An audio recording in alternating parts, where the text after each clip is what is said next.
नमस्कार, आप देख रहे हैं आर्या न्यूज। मैं हूं आपके साथ पल्लवी सिंह। अफगानिस्तान में तालिबान के शासन के साथ ही कई देश अब इस सोच में पड़ गए हैं कि आखिरकार तालिबान से रिश्ता रखना उनके लिए घाटे का सौदा होगा या फिर फायदे का।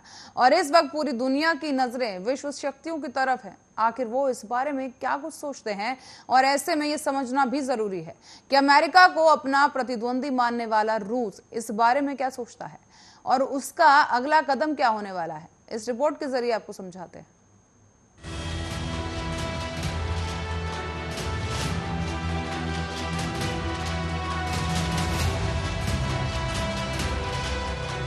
अफगानिस्तान की राजधानी काबुल पर तालिबान का कब्जा होने के बाद भारत समेत अधिकतर देशों ने वहां से अपने दूतावास कर्मचारियों को बाहर निकालना शुरू कर दिया। लेकिन केवल 3 देश ऐसे हैं जिनके दूतावास वहां अब भी खुले हुए हैं। ये देश है रूस, चीन और पाकिस्तान। चीन की तरह तालिबान ने रूस को यह आश्वासन दिया कि वो अफगानिस्तान की जमीन का इस्तेमाल अपने पड़ोसियों पर हमला करने के लिए नहीं करेगा। पाकिस्तान पर हमेशा से तालिबान का साथ देने का आरोप खुद अफगान सरकार लगाती रही। रूसी विदेश मंत्रालय ने भी रविवार को सरकारी मीडिया से कहा था कि सरकार के दूतावास कर्मचारियों को बाहर निकालने से जुड़ी कोई योजना नहीं। हालांकि उसने ये भी कहा था कि वो अपने दूतावास के कुछ कर्मचारियों को वापस बुलाएगा। ऐसे में चीन और पाकिस्तान की तालिबान के साथ दोस्ती भारत के लिए इस वक्त चिंता का सबसे बड़ा सबब है। लेकिन रूस आने वाले दिनों में तालिबान के साथ कैसा व्यवहार रखता है, इस पर भारत की निगाहें जरूर टिकी हुई हैं। रूस के साथ भारत के दोस्ताना संबंध है और पिछले 7 सालों में रूस के रिश्ते तालिबान के साथ ज्यादा मजबूत हुए हैं। लेकिन तालिबान के संबंध हमेशा से रूस के साथ दोस्ताना रहे हों, ये भी सच नहीं। ऐसा माना जाता है कि तालिबान के उदय में रूस की भूमिका रही होगी। दोनों के बीच की शुरुआती दुश्मनी के बाद दोस्ती और फिर वर्तमान में अफगानिस्तान शांति वार्ता की पहल तक कैसे रहे, ये दोनों के इस मामले पर जब जांच की गई तो सामने आया कि रूस का प्यार अफगानिस्तान के लिए कोई आज की बात नहीं, बल्कि 19वीं सदी से अफगानिस्तान पर रूस की नजर है। उस वक्त ब्रिटिश अपना शासन भारतीय उपमहाद्वीप में स्थापित कर रहे थे और पंजाब को अपने कब्जे में करते हुए अफगानिस्तान की तरफ बढ़ रहे थे। उस समय पंजाब और अफगानिस्तान एक दूसरे से लगे हुए थे। उस वक्त रूस एक बड़ी शक्ति हुआ करता था। वो अपना प्रभाव अपने बॉर्डर पर बढ़ा चढ़ा रहा था। जैसे चीन के कई हिस्सों पर वो अपना आधिपत्य स्थापित कर चुका था। ईरान से कई हिस्से उसने हथिया लिए थे। मध्य एशिया जो कई छोटे छोटे राज्यों में बटा हुआ था, उनको अपने साथ मिला लिया था। इसके बाद अफगानिस्तान से रूस की सीमाएं जुड़ गई थी। यही वक्त था जब रूस की अफगानिस्तान में दिलचस्पी बढ़ने लगी। उसे डर था कि कहीं ब्रिटिश अफगानिस्तान तक आ गए तो उसकी सुरक्षा खतरे में पड़ सकती है। यानी ये वो दौर था जब ब्रिटेन और रूस के बीच अफगानिस्तान बफर स्टेट बन गया था। साल 1839 में ब्रिटिश सैनिकों ने पहला अफगान युद्ध लड़ा, फिर 40 साल बाद दूसरा अफगान युद्ध लड़ा और 1919 में आखिरी अफगान युद्ध लड़ा गया। लेकिन इसके बावजूद अफगानिस्तान पर ब्रिटिश प्रभाव तो पड़ा, लेकिन वे यहाँ पर पूरा आधिपत्य स्थापित नहीं कर पाए।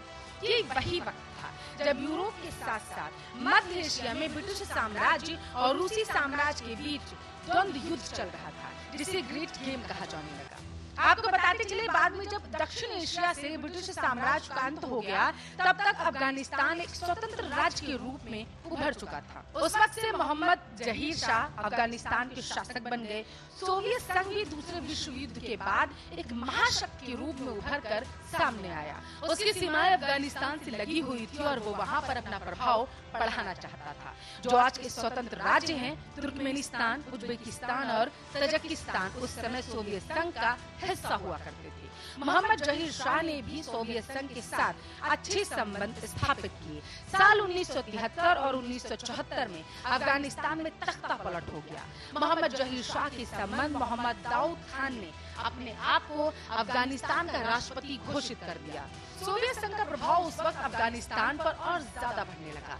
साल 1978 आते आते अफगानिस्तान में दाऊद खान का शासन भी समाप्त हो गया और People's Democratic Party of Afghanistan सत्ता में आ गई। लेकिन उसका भी शासन बहुत स्थिर नहीं था। इस तरह से शीत युद्ध का एक नया दौर एशिया के इस भूभाग में शुरू हुआ। अमेरिका सोवियत संघ का विरोधी था। उसने सोवियत विरोधी अफगान गुटों मुजाहिदीन का समर्थन किया। इसमें अमेरिका को पाकिस्तान से भी मदद मिली और अमेरिका और पाकिस्तान के समर्थन से मुजाहिदीन ने सोवियत संघ के खिलाफ अपना युद्ध जारी रखा।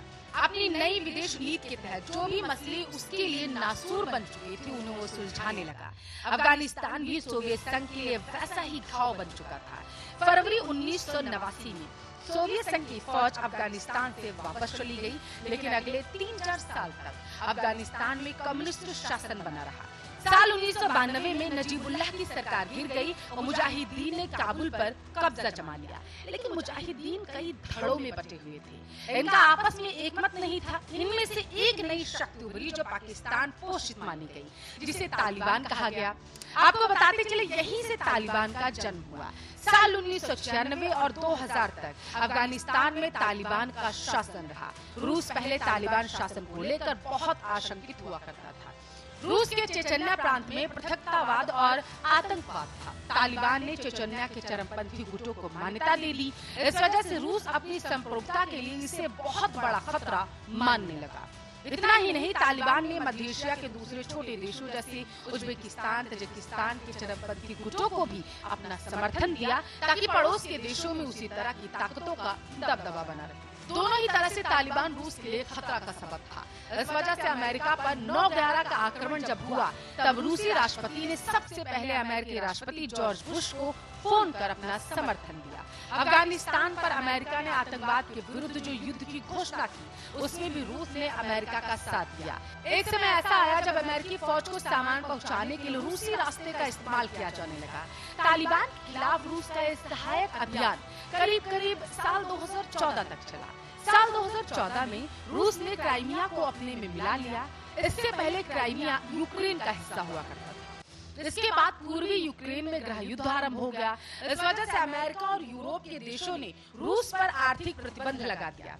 अमेरिका और रूस के संबंधों में पहले से दरार थी, लेकिन 2014 में वो ऐतिहासिक रूप से अपने न्यूनतम स्तर पर चला गया था। यही वो वक्त था जब रूस ने पहली बार तालिबान के लिए दरवाजा खोला। पिछले 7 वर्षों में लगातार रूस ने तालिबान के साथ संपर्क बनाए रखा।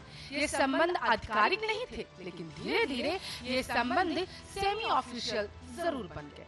दूसरी तरफ आपको बताते चले, साल 2014 के बाद से ही रूस चीन भी अंतर्राष्ट्रीय मुद्दों और मंचों पर ज्यादा करीब आ गए। इस समय भी दोनों देश अफगानिस्तान पर अपने अपने पोजीशन को कोऑर्डिनेट कर रहे। आपको बता दें कि अफगानिस्तान में रूस का कोई खास निवेश नहीं है। भविष्य में रूस जरूर इस दिशा में अपना आर्थिक दखल बढ़ाने के विषय में सोच सकता है। फिलहाल रूस की अफगानिस्तान में भू राजनीतिक दिलचस्पी ज्यादा लग रही है। रूस चाहता है कि तालिबान उसके यहाँ और मध्य एशिया में पृथकतावादियों और आतंकवादियों को समर्थन न दे। इसके अलावा चीन की तरह ही रूस भी चाहता है कि अमेरिका का प्रभुत्व एशिया के इस हिस्से में न बढ़े।